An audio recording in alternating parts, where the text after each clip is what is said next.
ஐயா ஐயா, உங்களை பார்க்கறதுக்கு மாரப்பனா ஒரு சம்சாரமும் வந்திருக்காங்க ஐயா. வணக்கம் ஐயா. வணக்கம் வணக்கம். நல்லா இருக்கீங்களா? நல்லா இருக்கேன் ஐயா. உட்காருங்க. உங்களுக்கு உடம்பு எப்படி இருக்கு? உடம்புக்கு என்ன நல்லா தான் இருக்கு, மனசுதான் இன்னும் பழசையே மறக்காம இருக்கீங்கன்னு நினைக்கிறேன். என் தங்கச்சி வீட்டுக்கு போனீங்களா? என் பங்காளியாச்சே, அங்க போயிட்டு தான் இங்க வர்றேன். ரொம்ப சந்தோஷம். அவங்க எல்லாம் நல்லா இருக்காங்களா? அவங்க நல்லா இருக்காங்க. அவங்களுக்கு ஒரே ஒரு குறை தான், உங்களை பார்க்க முடியலைங்கிற வருத்தம் தான். எப்படி பார்க்க முடியும்? பஞ்சாயத்தில் நடந்த சம்பவத்துக்கு பின்னால என் பாசத்துக்கு இப்படி ஒரு பங்கு வரும் நான் எதிர்பார்க்கவே இல்லை. கவலைப்படாதீங்க, காலப்போக்கில் எல்லாம் சரியாயிடும். அந்த நம்பிக்கையில தான் நடமாடிட்டு இருக்கேன். அப்ப என் பொண்ணு கல்யாணத்துக்கு குடும்பத்தோட வந்துருங்க ஐயா. கண்டிப்பா. என்ன அஞ்சல, உன் புருஷன் வெளியூர் போய் ஒரு மாசம் ஆக போகுது போல இருக்கு. இல்லைங்க சாமி, ஒரு வாரம் தானே ஆகுது. ஒரு வாரமா தனியாவா படுக்கிற? உனக்கு பயமா இல்ல? ஆமாங்க சாமி, வேற என்ன பண்றது?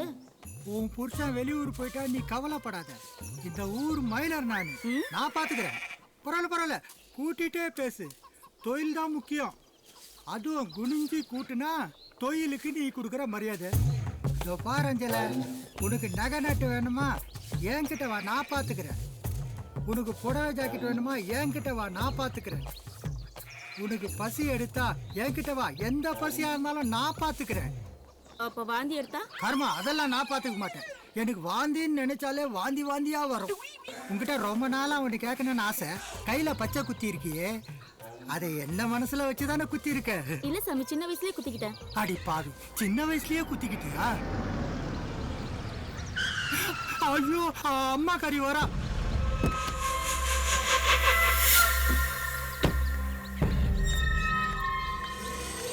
மாமா ராஜேஸ்வரி, மச்சானுக்கு பத்திரிக்கை வச்சுட்டேன். நம்ம பங்காளிகளுக்கெல்லாம் பத்திரிக்கை கொடுத்துட்டேன். அவசியம் குடும்பத்தோட கல்யாணத்துக்கு வாமா. வர்றேன். ராஜேஸ்வரி, மாரப்பனும் அவன் பொண்டாட்டியும் வந்துட்டு போனாங்க. அவன் பொண்ணு கல்யாணமா?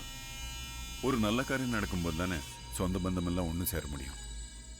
நாம குடும்பத்தோட கண்டிப்பா வரணும்னு சொல்லிட்டு மாரப்பன் வெத்தலை பார்க்க வச்சு. வெத்தலையை பார்த்தா எனக்கு பத்திட்டு வருது. உனக்கு பாசம் பொத்திட்டு வருதோ? நீ எப்போ இறங்குவா, அவன் எப்போ ஏறான்னு காத்துட்டு இருந்து பதவியில உட்காந்துட்டான். நம்மள அவமானப்படுத்த அந்த உறவை நமக்கு தேவையா? ராஜேஸ்வரி, உன் தங்கச்சி வீட்டு பக்கம் போன காத்து கூட இந்த பக்கம் திரும்ப கூடாது. புகஞ்சிக்கிட்டு இருக்கிற நெருப்புல தண்ணியை ஊத்தினாலே பத்தி தெரியறவனா எண்ணெய் வேற ஊத்திட்டு போயிருக்காங்க.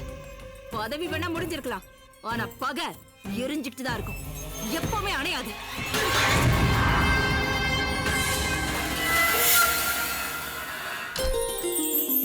மகாலட்சுமி, மகாலட்சுமி, இது வந்துட்டீங்க. இந்தாங்க. என்னது இது?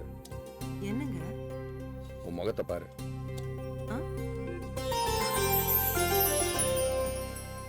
குங்குமங்கிறது அம்மனோட அம்சம். அது நடு நெத்தியில அழகா இருக்கணும்.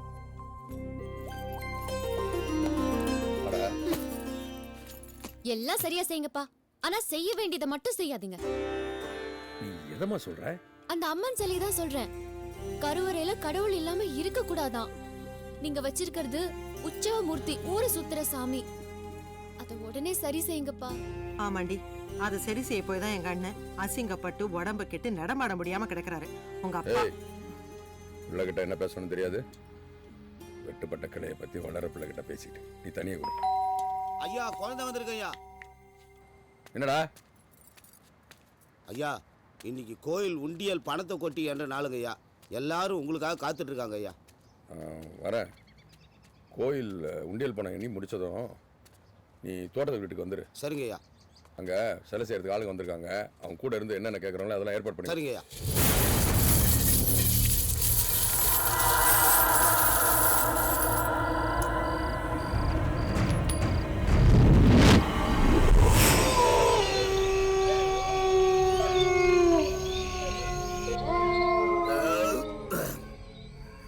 நல்ல சாப்பாடு போட்டாங்க. இந்த அல்லக்க எங்க போனா? ஆளே காணும். ஒரு சிகரெட் வாங்க போனவன். ஏண்டா இவ்வளவு என்னடா பண்ணிட்டு வர? கடையில கொஞ்சம் கும்பலா இருந்துச்சு. இந்தாங்க ஐயா, நீங்க கேட்ட சிகரெட். சாமி சிலை செய்ய வந்திருக்கீங்க. இதெல்லாம் தப்பு. டேய், நாங்க சரக்கு அடிச்சுட்டு சிலையை செதுக்க வேண்டாம். சாதாரண ஒரு சிகரெட்டை பத்தி பேசிட்டு இருக்கேன். போடா போய் வேலை பாரு போ. இல்லையா, சிலை செய்ய போறீங்க, விளையாடாதீங்க, தெய்வ குத்தமாயிட போகுது. டேய், அது உங்களுக்கு தானே தெய்வ சிலை. எங்களுக்கு இதெல்லாம் சாதாரண ப்ராப்பர்ட்டி தான். ஐயா கைப்பட்ட பிறகுதான் அது தெய்வ சிலை ஆகும். அது வரைக்கும் அது சாதாரண கல்லு தான். போடா, சொன்ன வேலையை பாரு. பேச வந்துடா பெருசா. இவனுங்களை பார்த்தா சிலை செய்ய வந்த மாதிரி தெரியல.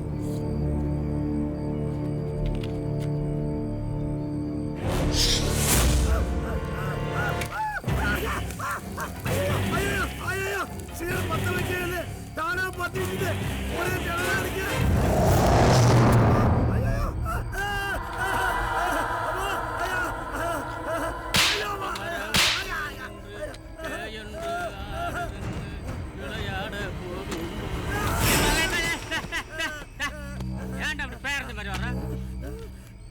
அப்படித்தான் ஆச்சு, அப்படித்தான். சிகரெட் விடுறா, தீப்தி யாரும் கொப்படம் கொடுப்பான்.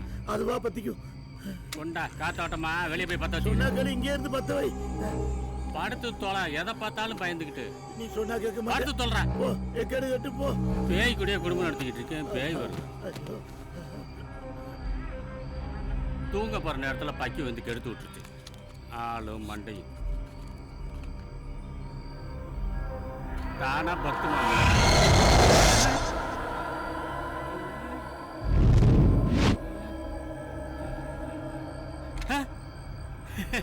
பிரம்ம.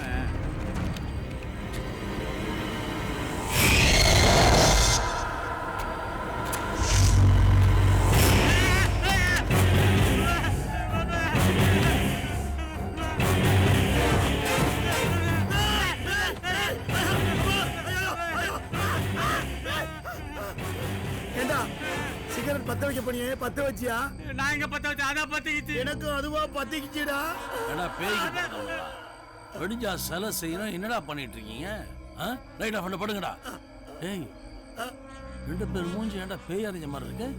லைட் ஆஃப் பண்ணா பேய் நடமாடுதுன்னு. லைட் ஆனா நீங்க நடமாடுவீங்க. படுங்கடா பேசாம. டேய், என்னடா அது? நம்ம ஏமாத்துறடா. நம்மளை ஏமாத்திட்டு வேற யாரையும் வச்சு சிலை செய்யறாங்கடா. அதுக்கு தான் அட்வான்ஸ் அப்பே வாங்குங்கன்னு சொன்னேன். டேய், சத்தம் வேற மாதிரியா கேக்குது. வாங்கடா போய் பாப்போம். நீங்க முன்னாடி போங்க.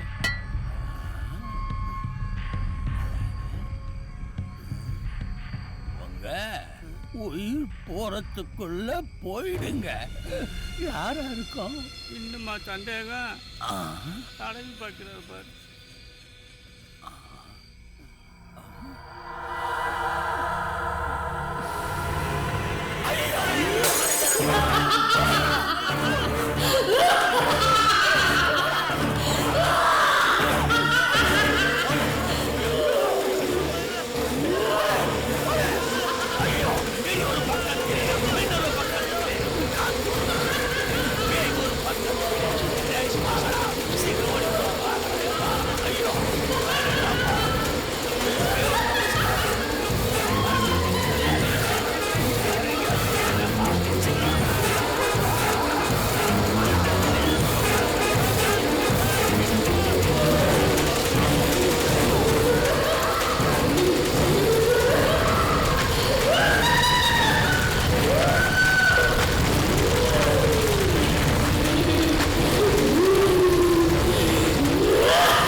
சிலை செய்ய வந்த இடத்துல நமக்கு சிலை செஞ்சு வச்சிருவானுங்க.